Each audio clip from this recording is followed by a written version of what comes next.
پیشوا ہوتے ہیں ملا اور پیر، اور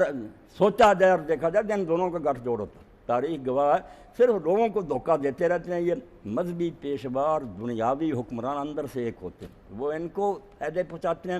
یہ بظاہر لوگوں کو بیوقوف بناتے رہتے ہیں، کبھی کبھی تنقید بھی کہ اندر سے ان کے ساتھ ہوتے ہیں۔ اس لیے اللہ نے جہاں جہاں ذکر کیا نا ملا کا دیا کہ جو سردار تھے، اشراف تھے قوم کے،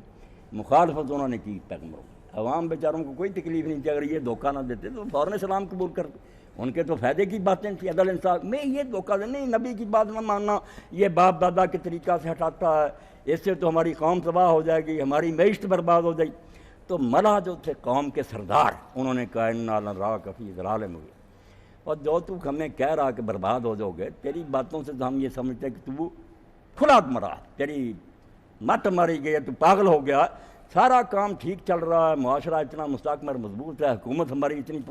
کہاں سے عذاب آ جائے گا؟ کوئی یہ دھمکیاں جو تو رہا پتہ تیرا دماغ چل گیا، معاذ اللہ پیغمبر کو کہنے لگے تو پاگل ہو گیا۔ تو ان باپ دادے کے طریقہ سے ہٹاتا ہے، خواہ مخواہ تو پرانا چلا آ رہا جو دستور اس پر تنقید کرتا ہے، عذاب کی دھمکی کدھر سے عذاب آئی؟ قال یا قوم لیس بی ضلالۃ، اللہ پیغمبر خیر خواہ ہوتا، دشمن تو ہوتا نہیں،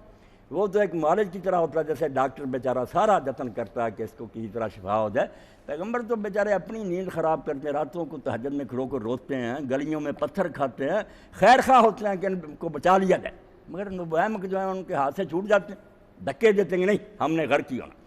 تو حضرت نوح علیہ السلام نے کہا یا قوم لیس بی ضلالۃ، اور میری قوم، دشمنی کا میری قوم اور میری برادری میرے بھائی، لیس بی ضلالۃ، مجھ میں ذرا برابر کوئی گمراہی نہیں، کوئی عقل سے کام لو، میری باتوں میں کوئی گمراہی نظر آتی، کوئی غلط بات میں کہہ رہا، ولکنی رسول من رب العالمین، میں کوئی نہ لیڈرشپ چاہتا ہوں نہ اقتدار کا بھوکا ہوں،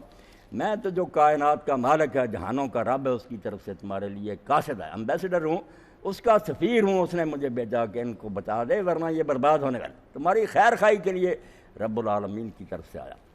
اور رب العالمین سے ہی پتہ چلا کہ رب العالمین کا یہ کام ہے کہ رسول بھیج، اگر وہ مجھے روٹی دے، پانی دے، آکسیجن دے، لباس دے، تو وہی بات ہوئی نا جو عیسیٰ علیہ السلام نے کہی کہ جو خدا تمہاری جسم کی فکر کرتا ہے، یہ جو چند دن بعد مٹ جائے گا، وہ تمہاری روح کی فکر نہ کریں، تو جنت میں جانا جس نے یہ دوزخ میں جسمانی ضرورتیں پوری کرے اور روح کی نہ کرے تو پھر ربوبیت نہ ہوئی۔ تو رب العالمین ہونے کا یہ حق ہے کہ جیسے وہ اس فانی دنیا کی ہماری ضرورتوں کی فکر کرتا اور کی ہے، ذرا برابر کوئی کمی نہیں چھوڑی،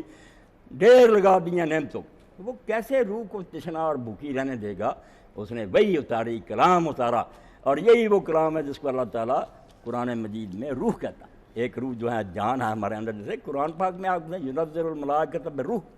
اللہ تعالیٰ فرشتوں کے ذریعے روح اتارتا ہے اپنے نبیوں پر، وہ روح کلام ہے خدا کا۔ اللہ کہتا ہے یہ قرآن روح ہے، جو اس کو سمجھ لیتے ہیں ان کے اندر ان میں ایک نئی زندگی آ جاتی ہے، وہ پاکیزہ اور بہتر انسان ہو جائے۔ دوسروں کو کہتا ہے من کان میتن، وہ مرے ہوئے، آپ کہتے ہیں سوٹڈ بوٹڈ مرے، خوشبوئیں لگائیں، کوئی نہیں، مردہ لاشیں، انسانیت کی نام کی کوئی شے ان میں نہیں، تو اس کو روح کہا، زندگی کا۔ اس لیے نوح علیہ السلام کا کہنا کہ میں رب العالمین کی طرف سے، اس میں دلیل بھی ہے کہ اگر وہ رب العالمین ہے تو پھر آنکھیں بند کر کے بیٹھا رہا ہے کہ مخلوق تباہ ہو رہی ہے، گمراہ ہو رہی ہے، وہ ہدایت نہ بھیجے؟ نہیں، وہ رب العالمین ہے، اس لیے اس نے مجھے بھیجا ہے، میں رسول ہوں، تمہاری خیر خواہی کے لیے آیا، اور بلغکم رسالات ربی۔ اور یہ جو تم کہتے ہو اس کو بھی دلیل بنا دیتے تھے نا خبیث، کہ یہ پیچھے کیوں پڑا ہوا، دن رات صبح شام ہر وقت ہمیں سمجھاتا رہتا، معلوم ہوتا ہے اس کی کوئی غرض ہے۔ یہ بھی شوشہ ہے جو فرعون نے چھوڑا تھا کہ یہ موسیٰ اور ہارون جو اتنا واضح تبلیغ کرتے ہیں، یہ اقتدار کے بھوکے ہیں کہ حکومت میری چھن جین کی بن گئی،